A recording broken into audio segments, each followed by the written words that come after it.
What's going on YouTube? It's your boy Yotna. Thank you so much for tuning into this video. In today's video, we're going to be talking about Project Scorpio.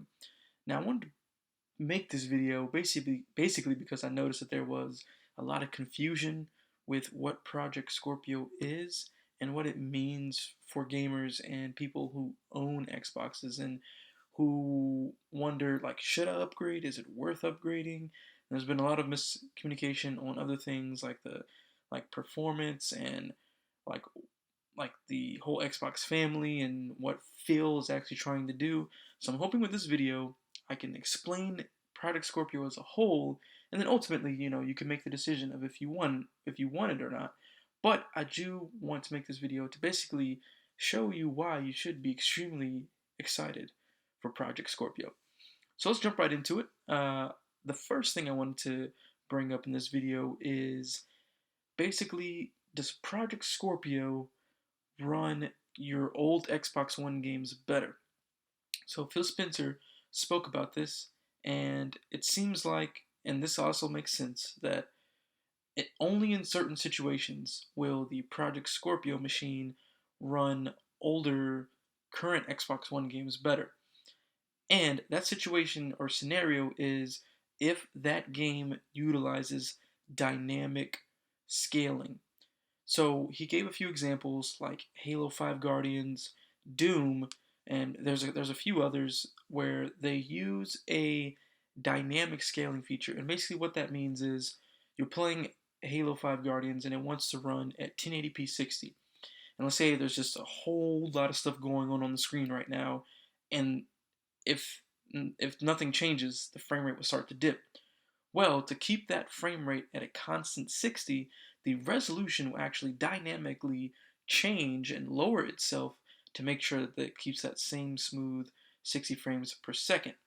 So, in that instance, if you take that same game, Halo 5 or Doom, and you drop it in a Project Scorpio, the hardware will be able to keep the game at 1080 and at 60 and never have any dips.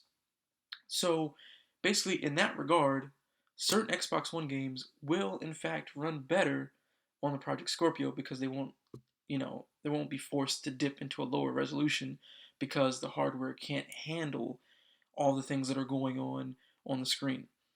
So if you have a game that doesn't have dynamic scaling, it won't really benefit from Project Scorpio because it's coded to run at a set resolution frame rate. So if this game's set to run at 900p at 30 frames per second and there's no dynamic features, then when you put it in Scorpio, it's going to run at 900p at 30 frames per second. But you just won't see any frame dips because the hardware will be able to handle everything that's going on. But you won't be able to, internally increase the resolution of the game. Now, the console does have upscaling, but you won't be able to internally increase the resolution of the game and its textures and things like that. So, your older Xbox One games, if they have dynamic scaling, will absolutely run better. Ones that don't have dynamic scaling will sort of remain the same as far as the quality, but, minus the frame rate dips, should they be there. So that's sort of one aspect that people weren't really sure about with Xbox One, older Xbox One games running on Project Scorpio, and if, by getting Scorpio, their older Xbox One games would run better. So that's not really the case because if they're coded to run like a certain way and the strict, rules around that, and there's no options or settings to change anything, it's going to run like that in that resolution at that frame rate. You probably just won't see any frame rate dips. Now, that being said, it is possible for a developer to go back and update their game to take advantage of the Scorpio hardware. So if you do have a Scorpio, it's possible that 343 will go back and update their Halo 5 Guardians to support Scorpio and have it run at a higher resolution or whatever the case may be. But that's totally dependent on the developer. And now that specific piece right there, totally dependent on the developer, kind of brings me into the next topic. So there seems to be some confusion around sort of what can be done on Project Scorpio. So, and let me sort of give some context to this. There are some interviews where Phil Spencer was basically really pushing the 4K idea, right? Like, he's basically saying, hey, we built Project Scorpio for 4K gaming. Like, that's what we had in mind. And people kind of took that as if when you go from an Xbox One game, let's say Halo 6 comes out and it's a Scorpio and Xbox One game, that when it goes from the Xbox One version to the Project Scorpio version, that the only thing that will change is the 4K resolution, because that's what Microsoft is really pushing, is the whole 4K thing. Like, you won't be able to do, this is for pure example, like you wouldn't be able to say, take the game and make it 120 frames per second if you wanted to. The only thing that would happen would be it would go into a 4K mode. So that brings back to the line that I just mentioned, that basically developers can do whatever they want with the 6 teraflops, and Phil Spencer has emphasized that. There's been interviews where he's emphasized that if a developer does not have to make their game 4K on Project Scorpio. So if a developer chose, they can run it at 2K at 60 frames per second, so they can get that 60 frames and it just won't be a 4K game. So a lot of people were thinking that like the game has to be 4K or else, and that's it. Like, it can't be anything else. It has to be 4K and that's it. So if that means that it can't hit 60, it's too bad. It has to be 4K. But Phil Spencer has emphasized that developers can do whatever they want with 6 teraflops. So if a new game comes out, of course it's going to run on all Xbox Ones, S, regular, and Scorpio. This new game comes out and you pick up the Scorpio version. Depending on how the developer has coded this game, they can have it to where it can be 1080p, 90 frames per second if they wanted to. They can have it be 2K at 60 frames or 4K at 30 frames. It's really dependent on the developer. So the Xbox One or Scorpio or Project Scorpio is what it is. It's a stronger, better performing piece of hardware. It is a stronger Xbox One. So with that, whatever the developer chooses to do with that extra horsepower is up to them. So hopefully the developers will prefer to make 60 frames per second a big priority. So let's say we have a game that runs on the Xbox One currently, or the Xbox One version runs at 1080p 30 frames per second, but when you put it in Scorpio, the developer has made it so that it runs at 1080p 60 frames per second with some better particle effects and things like that. They have that option, and it's completely up to them. So you will absolutely see, of course, better looking games on the Project Scorpio, but depending on the developer, you will also see, better performance all around. Like, they can, use that extra horsepower to make sure the frame rate is always at 60. So if the Xbox One current gen version runs at 30, they can make sure it runs at 60 on the Project Scorpio. So that's one thing that I really want to hark, is that developers can, do whatever they want with this whole 6 teraflop machine, and they can do the, like I said, 2K at 60, which I don't know if that'd even be really possible, but I'm just using that as an example, right? Um, so the next piece that I want to talk about that makes Project Scorpio so good is the inclusion of VR support. So you saw it in the highlight reel for Project Scorpio when they announced it at E3, and then other interviews have sort of added to this big support for VR for Project Scorpio, and that is awesome. And what's so cool is Phil Spencer has said that he wants to support, third-party manufacturer VR hardware. So it's possible that we could see Oculus Rift on Project Scorpio, and that's amazing because, one, it allows Microsoft to focus on the HoloLens. So they're aiming more for the augmented reality experience, right? So not the VR but the AR, and so that will allow them to keep focusing on that and not have to waste time trying to create their own VR system when there's already amazing VR hardware out there already. with things like Oculus Rift and HTC Vive. So if both of those things can be incorporated into Project Scorpio, that'd be incredible.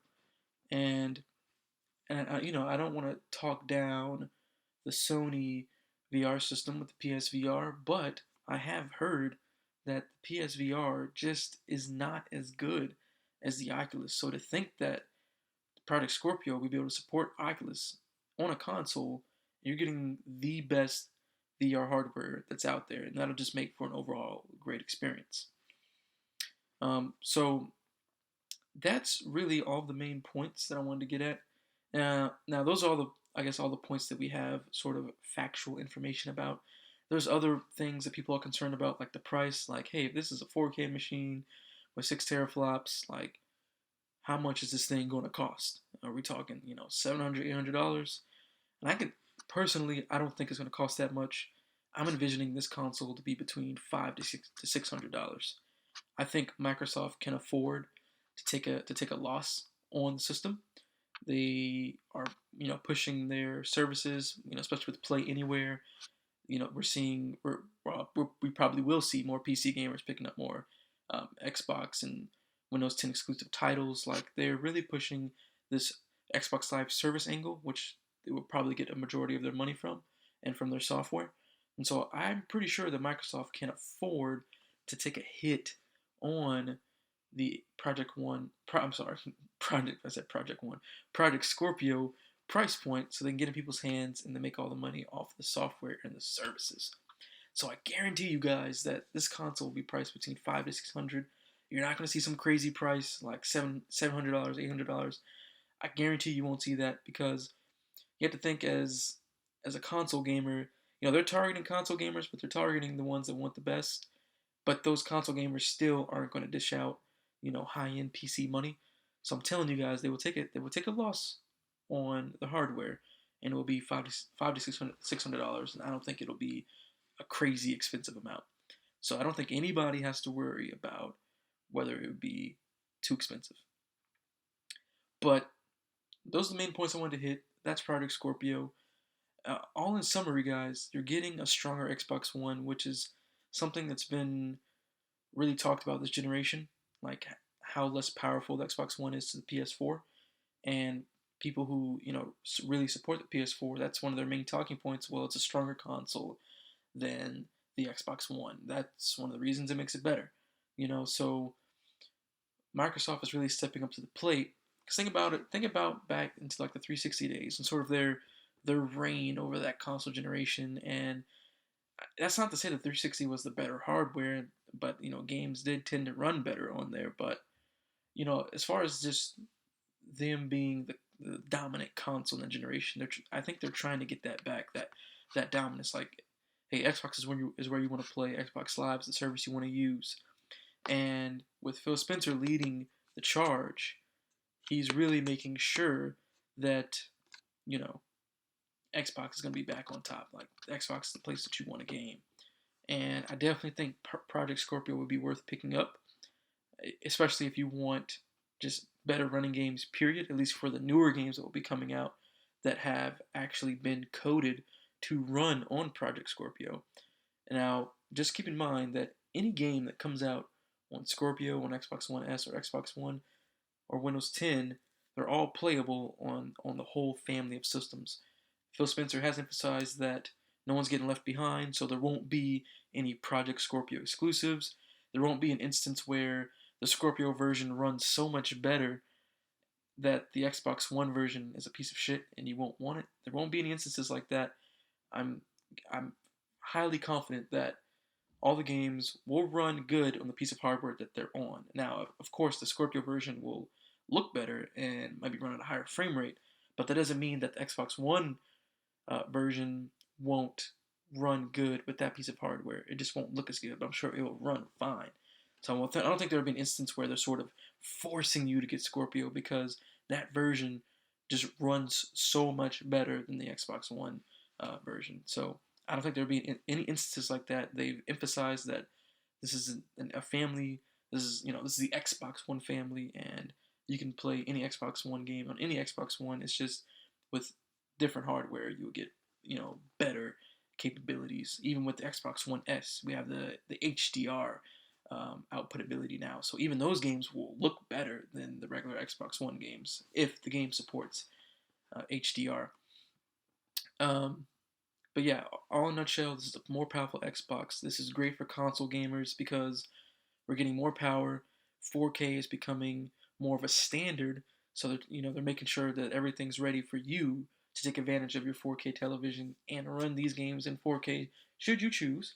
And if you don't have a 4K TV, you can still benefit from Project Scorpio because developers, if they choose, can take a 1080p 30 game on Xbox One, take that game and let it run at 1080p 2K at 60 frames on the Project Scorpio. And so, if you don't have a 4K TV, maybe you just have a 2K monitor, or if you don't even have that, you just have a 1080p monitor or TV, you can still benefit from the Scorpio because games will indeed run better on Scorpio, especially these newer games that will have code specifically developed for Scorpio. And I'm sure developers will take advantage of that power and just create a better running game altogether for Project Scorpio. So that's a big one. If you don't have 4K TV, you can still benefit from Project Scorpio, guys. And I know Phil Spencer sort of said, he kind of mentioned some things, kind of miscommunicated some things. He misspoke and said that if you didn't have 4K TV, you can't benefit from Scorpio, but that's not true. And I think he recanted that and he's basically trying to say if you don't have a 4K TV, you can't take advantage of all of the capabilities that Scorpio offers because it can go up to 4K. But that's not to say that your 1080p games won't look better and run better.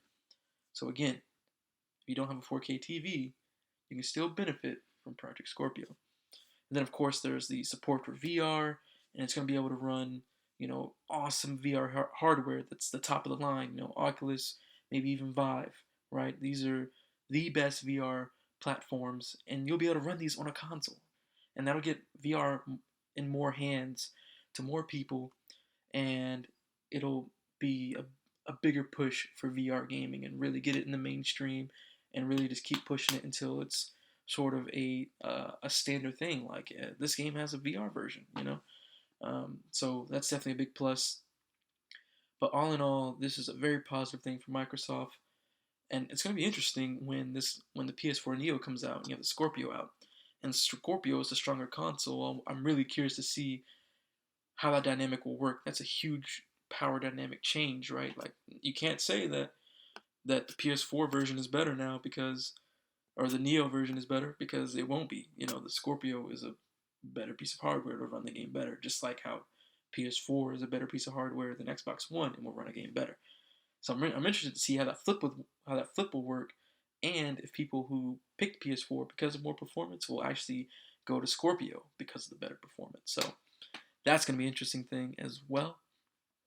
But again, guys, get excited for Scorpio. We're going to see VR on consoles, 4K on consoles. Developers can, do 2K at 60, 1080p at 60 if they choose, so just better running games in general. And some older games that are already out could run better as well if they utilize dynamic scaling, so you can always be hitting that top resolution with that buttery smooth frame rate. But I'm super excited myself for Project Scorpio. I'm sure that, remember guys, this thing's a year and a half away. So I'm sure all the details aren't completely ironed out, but they have set the foundation, letting you know that this is a beast of a console and that it legitimately is what it is. It's a better piece of hardware, and you will see better performance, period, with games that have specific coding for Scorpio. Um, so get hyped, get excited. They also have the Xbox One S coming out in August. That even has a little bit of a power gain as well to utilize things like HDR output. Um, and so that's a whole other topic, though, whether you should just wait for Scorpio, get Xbox One S. That's a whole different video. But I do think Xbox One S has its place for people. And all in all, that's it, guys. Project Scorpio. Get hyped, get excited. You can still get it if you don't have a 4K TV. It is legitimately just a more powerful console, and developers can take advantage of the 6 teraflops however they choose. So we could see 1080p games running at 90 frames a second. Who knows, right? Who knows? but developers can do whatever they want with this. So, you know, we might see an instance like The Division on the current gen consoles, Xbox One, PS4, where they had actual PC type settings in the settings where you can, turn things on and off. We might see that in a lot of Project Scorpio games where you can, flip switches and, you know, by default, as soon as you put the game in, it automatically turn those things on, and then you can kind of go in and kind of filter them out a little bit more since you have a little bit more wiggle room, more power with the Project Scorpio machine. But Project Scorpio coming out holiday 2017. As time goes on, the message of what Project Scorpio is will get a little bit more clearer for Microsoft, and I'm hoping that I was able to explain a couple things for you guys and make a little bit more sense out of it in this video. But as time goes on, especially at next year's E3, since 2017 is the year of release, we'll get more definitive answers of how developers will be taking advantage of it. We'll see games that are actually running on Project Scorpio, um, and just what makes Project Scorpio great. We'll get to see it, in our face. Maybe even get to play it next E3. Maybe before that. Who knows? But Project Scorpio will be worth it, and there's no reason for anyone to be worried. No one will be left behind. There's no Scorpio exclusives. Every game will be running on all consoles, so it's not like a FU to anyone that bought the Xbox, that is buying the Xbox One S or has an Xbox One. It's just giving the gamer more options and more choice, and that's what Phil Spencer I think is all about: giving gamers the control and the option and the choice, and that I think is fantastic. So bravo, Microsoft, good job on that. But that's my video. If you have any questions, drop them down in the comments below, and I'll try to answer them. Are you excited for Project Scorpio? Let me know in the comments. Did this solve any of your concerns? Do you still have some concerns? Let me know, and hopefully I can discuss it with you guys in the comments. Thank you so much for tuning in to this video. If you liked it, give it a thumbs up. If you like my content, please subscribe. Please give your boy some support. I really appreciate it. And I'm hoping that I can, I know I've been gone for a while, so hopefully I can keep being consistent and uploading these videos. But again, thank you so much, sincerely. Again, give it a thumbs up, hit that subscribe button. Thank you guys so much. It's Friday day right now, so if you're watching this on Friday, have a great weekend. But if you're not, just have a great day in general. Have a blessed day. Thank you guys so much. Peace.